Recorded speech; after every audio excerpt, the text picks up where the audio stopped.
दिवाळीच्या दिवशी हितज्योती आधार फाउंडेशन तसेच शहरातील समाजसेवींनी शहरातील राम गणेश गडकरी स्मशानभूमी येथे पोहोचून आप्त परिवारातील तसेच स्मशानभूमीत अंतिम संस्कार झालेल्यांच्या पावन आत्मेला चिरशांती प्रदान होवो याकरिता स्मशानभूमीत असलेल्या भगवान शिवशंकराची आराधना करून संपूर्ण स्मशानभूमीत दिव्यांची आरस लावत दिवाळी साजरी केली।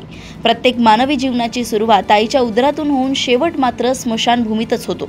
जीवनाच्या या प्रवासात अनेक सुखदुःख चढ उतार पार करत या स्मशानात मानवी देहावर अंतिम संस्कार करून त्यास पंचतत्वात विलीन केले जाते।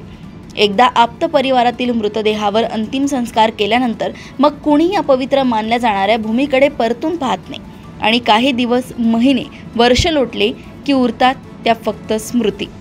त्या स्मृतींना उजाळा देण्याचा प्रयत्न रस्ते अपघातग्रस्त मनोरुग्ण बेवारसांच्या सेवेत निस्वार्थीपणे अहोरात्र झटत असलेली हितज्योती आधार फाउंडेशनचे संस्थापक हितेश बनसोड, ज्योती बनसोड, उमेश मोरे, राजा फुले, बिट्टू, श्याम नाहरकर आदींनी दिवाळीच्या पावन पर्वावर नवीन उपक्रमांची सुरुवात करत एक दिवा आठवणीचा या उपक्रमाला सुरुवात करत राम गणेश गडकरी स्मशानभूमीत शेकडो दिवे प्रज्वलित करून आप्त परिवारास सोडून गेलेल्यांच्या आठवणीला उजाळा दिला।